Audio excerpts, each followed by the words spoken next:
Welcome back to part 12 of restoring my Massey Steam power hammer. The piston rings that we are replacing for the piston rings that were broken and ingested by this hammer are causing me all sorts of bloomin' difficulty. I've got one great hardened piston ring, but the other rings are just not good enough. This one here, as close as it looks, is allowing me to fit an 8/1000th of an inch feeler gauge between the cylinder bore and the ring itself. These rings are the beating heart of this machine. If they don't seal, the hammer's not gonna run well enough. And so we need to dip into our unhardened batch of rings and hopefully get some that fit perfectly and provide the right amount of spring tension in the bore.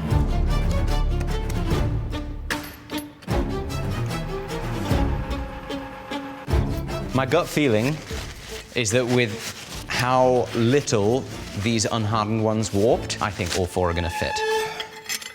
Come on. It fits, but that is bloomin' tight in there. That's way too much tension in the bore. Let's try another one. Come on now, is this any... No, that's way harder to move around in there than the original ones. The fit is blooming lovely, but if we have that much friction in the bore, the hammer is not at all gonna run freely. Bugger, they're not gonna do the job. There's too much spring tension opening them up. I need to make a whole nother set of rings.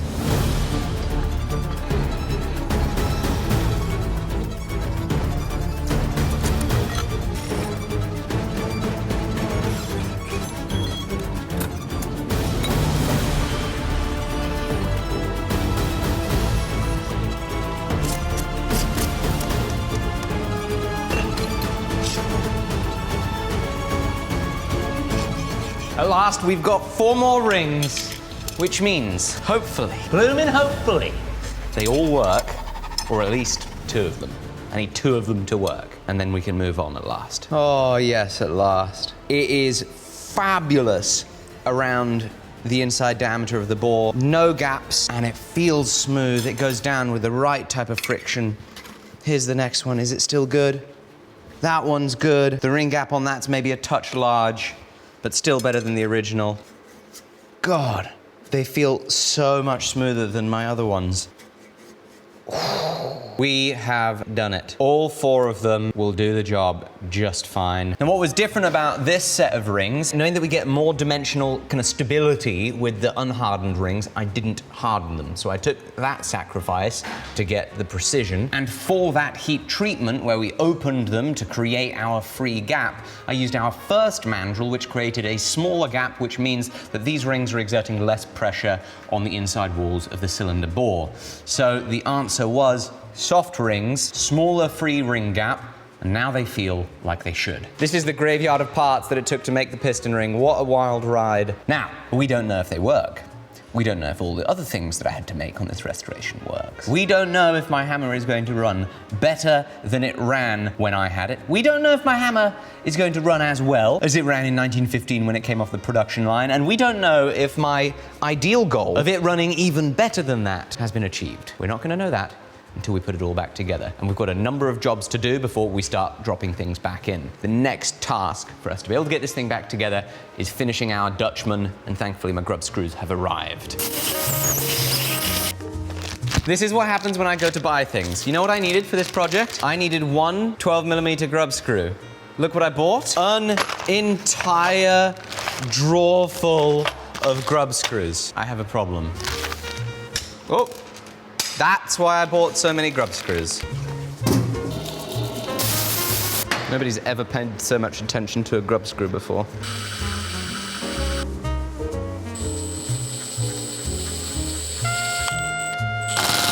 Grub screw's too long. Why didn't I measure it? Why?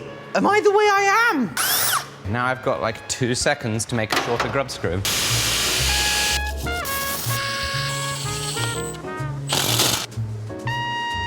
Classic.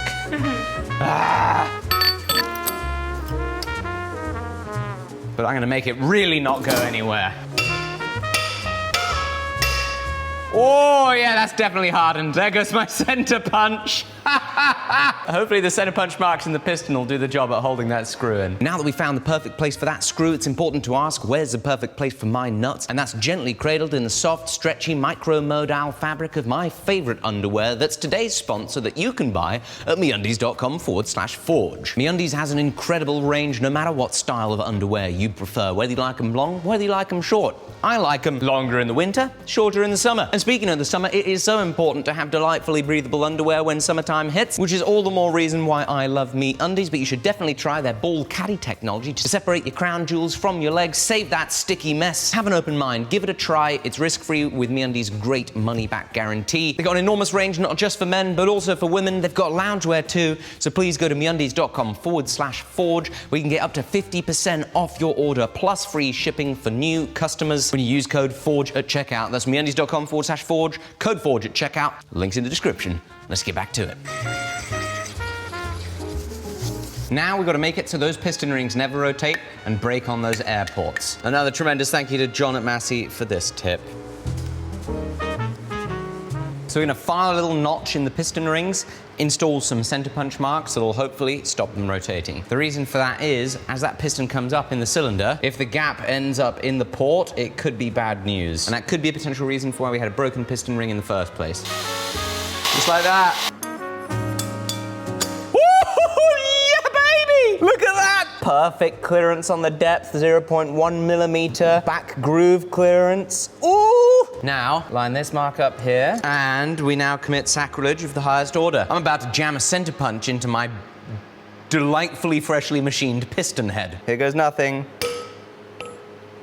Oh, oh, oh, that hurts. So now the rings can't spin, but with that notch, they can close.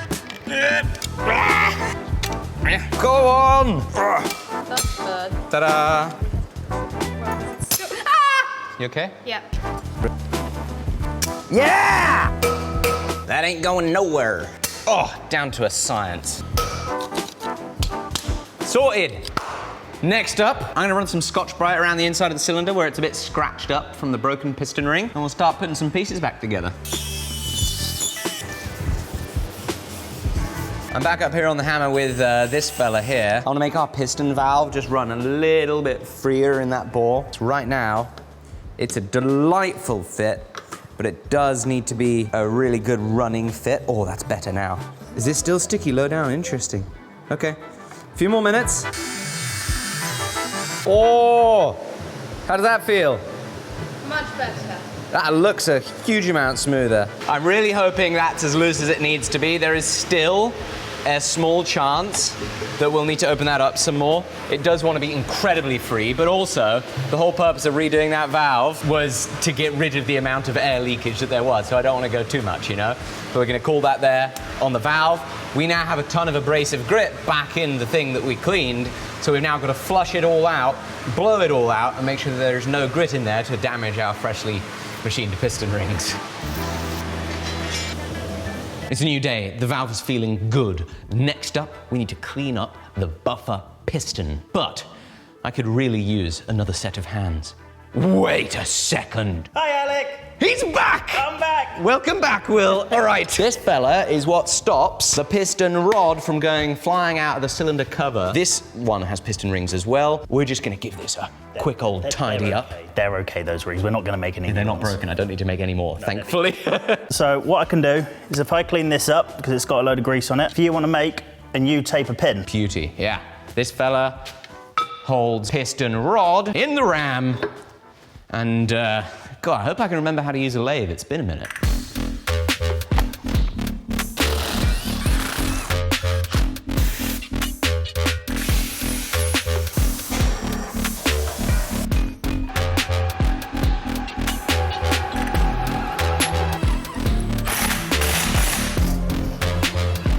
Covered in Yogo. Does it not fit?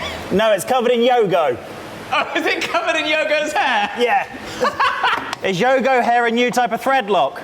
Yes. This has become a little bit more complicated because I'm making the taper with my compound, all right, set to 1 degree because it's a 1 degree taper. I've now run out of compound travel, which means that my taper stops here, but it needs to stop there. You see the problem. So I'm gonna have to eyeball the rest, I think. That's what I'd have done from the beginning, just eyeballed it. It's a taper pin at the end of the day. Where you smash it in with a sledgehammer, it won't come out. Some Massey engineer is rolling in their grave right now, Will. They're not, because they'll be agreeing with me on that one. So while Alec's still having problems with the taper pin, I'm going to be having a look at this. This is the regulator rod, which goes onto the valve timing. We measured the spring a few episodes ago, and it's not quite pushing the regulator up enough. So Alec bought a new spring, and he measured it all up, got it all ordered, but can you see the difference? It's a little bit small. I told them I need 170 newtons of force at 350 millimeters of spring length, and that's the calculations they gave us for the material that they have, which looks a bit different. It should be okay. The only thing is, on the original one here, it's got a step on that section there, which it snugs up to and keeps it nice and tight on there. Instead of it sitting here, it'll be sitting there. Good time to mention, when I can cover the ways of the lathe, I do. As you can see, the chuck on this lathe has like 4 millimeters of clearance to the ways. A lot of the time that I've been using the tool post grinder in recent times, this carriage has been like right there. And it doesn't feel safe to put a rag down when there's that little clearance and the carriage is going to be pushing the rag, because I don't want to get anything jammed up in the chuck. So unfortunately, unless the part is long enough that I can get the carriage away from the chuck, I don't feel safe always putting a rag down on the ways. And I sometimes have to resort to just cleaning it as best as I can afterwards. Not ideal, but I think the cost benefit in terms of actual safety works out in that sense. All right, let's see if it fits. Oh, for goodness sake. Why does that not fit? Oh, there's an ugly bar. There we go. That'll hopefully be better, and hammer in with some more brute force. Next up, you remember, since we opened up the diameter of the piston valve bore, I've got to make this flange properly locate in it. And this is much like the work that we did on the 2 flanges of the regulator valve, except this is how to do it the simple, easy, obvious way, again, thanks to John at Massey, who kindly informed me that the simple way of doing this is just turning down more of this plate to expose a little spigot to index off of.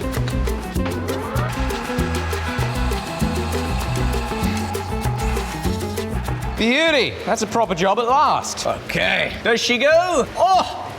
Like it was made for it. Well, it was, wasn't it? Oh, well, technically modified 110 years later. Graphite rope makes the seal on the shaft. That's how you do it. You don't even cut 2 rings. No. What's the point of cutting 2 rings? Well, so that you don't get this little dog leg. But once it's all squished together, it all pushes itself in as one, doesn't it? Okay, so I'm gonna cut right here, right? Yep. Right here. You absolute arse. Get in, Felicity!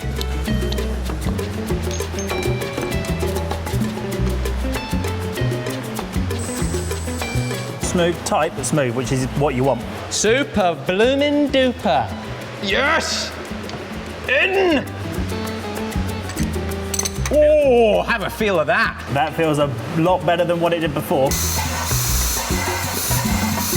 It's doing valve things! Piston time!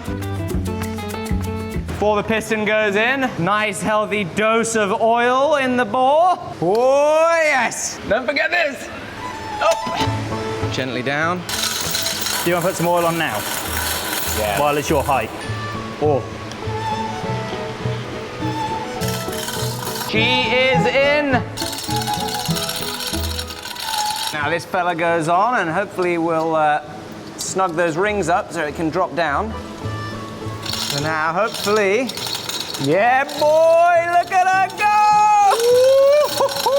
That looks like it's gonna be smooth as butter. Up, in the bronze. Now the graphite. 1 bit of graphite. There we go. Second bit.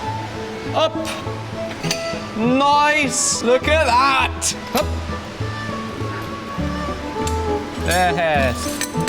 Need this to be dead straight. A little more, a little more, a little more. Down with the piston. Last oil, hopefully for 100 years. Oh yes, she fits right in. Good. Nice! All right, that'll do. Let's cut the pin down. I'm a lot more excited than I look. The temperature is affecting me. too much at first, because I also want the piston rod to seat itself into the ram. Those two tapers need to align. So gentle few taps here on this tapered pin. After a few hammer blows, a couple of forging heats, we'll nail that in some more. What are you up to up here, Will? I am attempting to try and take the bolts out. Are they a bit stuck? Well, I can't quite get this one out. It's a bit low. Add a few extensions. Why don't you just leave it in there? The last guy did. Yeah. Look at this, mate. You ready? Boom, then I'll get you a 19 mil. She's out. Check it out. My lovely wife cleaned up the top of our cylinder head and made up this jointing. Fabulous work. You didn't want to do that. No, I didn't.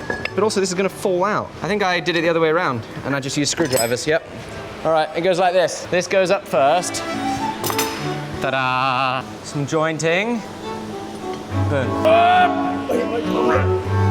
There. Screwdrivers, please. Oh! Ow! Yes! We're in.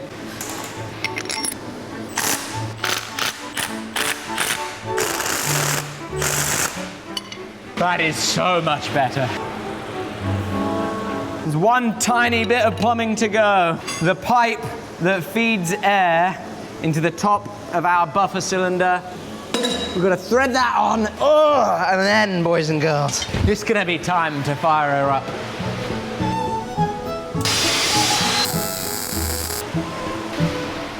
Alec, this is the last piece.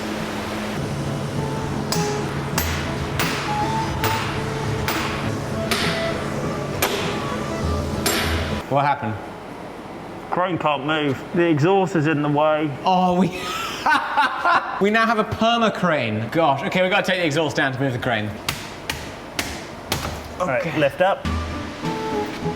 On she goes.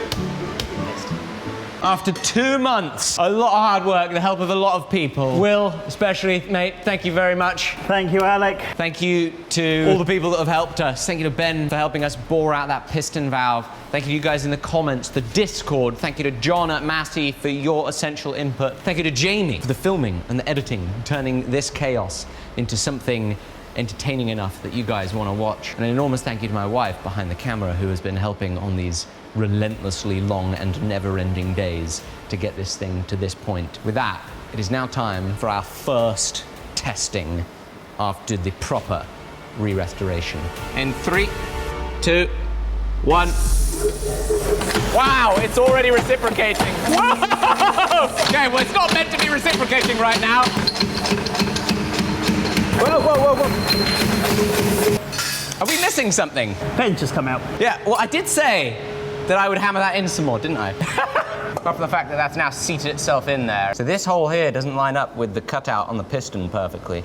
And the taper on the piston wants to seat it further down than this hole does, so this is not ideal. The rod is trying to bash this pin in, just like it did on the first pin I ever installed in the machine 2 years ago. Do a really nice heavy scribe there. Come on, that should be good. Knocking the pin in might release the ram from the piston. Yep, I think it has. You know the issue, Alec? Yeah? You didn't have any lucky yoga or crazy hair to lock it in place. Bloody hell. That would have done the job. We are going to now put a pin in the hole at the bottom so we can attach the piston rod. That's all it needed. Okay, next up, cover off, piston out. Oh, dripping in oil. I love it. There is so much oil in this thing. Yummy.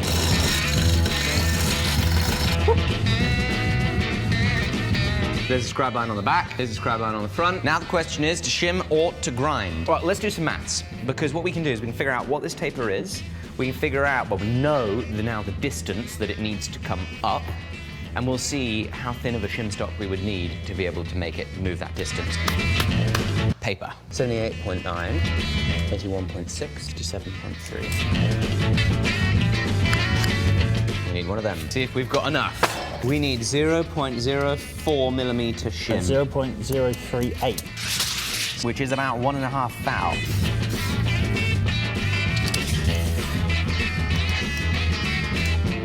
This is how it's going to work, with clearance for the pin to go in. By the way, I got that pin pretty nicely turned, didn't I? Whoop. This frustrum of a cone is going to go back on there once that is through the stuffing box, and then we'll drop it into the ram. Maybe we'll blooming work.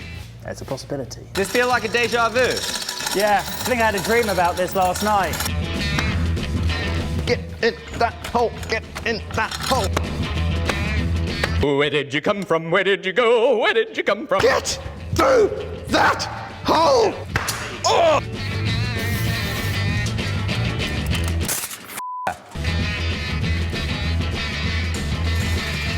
Yeah, baby! Oh yeah, and he's come down another half inch. Oh, looks like the shim is riding up a little bit. Ah, bugger! We might just have to trim away once we get it in final position.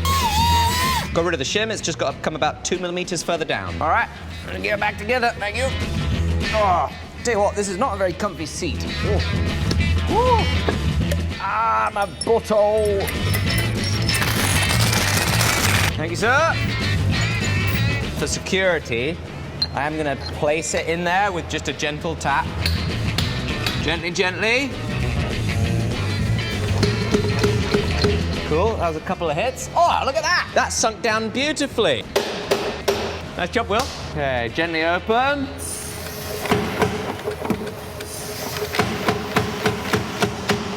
Why are you reciprocating? Why are you reciprocating? Stop reciprocating, damn you! It is not meant to be reciprocating like that.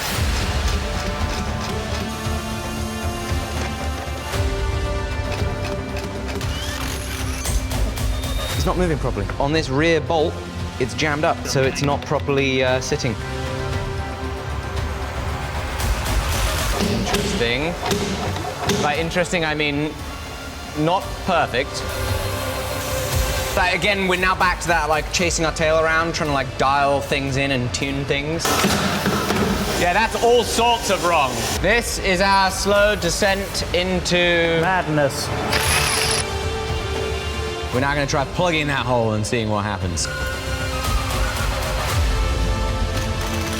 Now it's running away. And it's not shutting.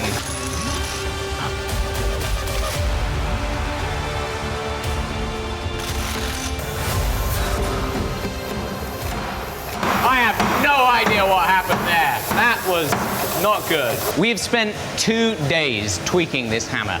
Every possible combination of regulator valve, piston valve adjustment. This is not right. With no foot on the treadle, it should not be auto-reciprocating like this. Come see this. We've barely got my ball valve cracked. There's only like 50 PSI on the dial. If I open that ball valve, the hammer wants to run away. Nothing. Hell, man. Useless. Over the course of these 2 days, I've taken the regulator valve in and out and in and out because I believe the issue is due to it not being able to properly seal. But when I do get the regulator valve to seal, what we have found is, because it is a free-floating design, where the mainline air pressure coming to it forces it against the inside of that bore, it then gets incredibly tight to open and then incredibly tight to close. Can't move it. It is immovable.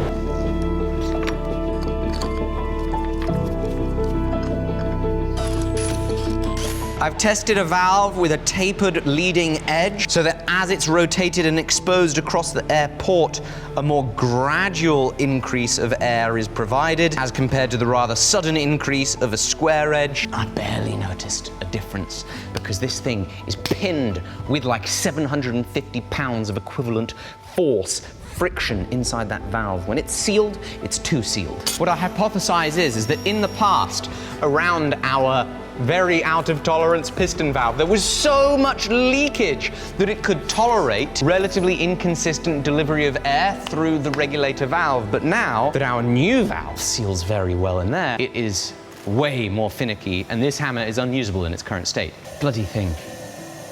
How can we make a seal but not have it be bloody jammed?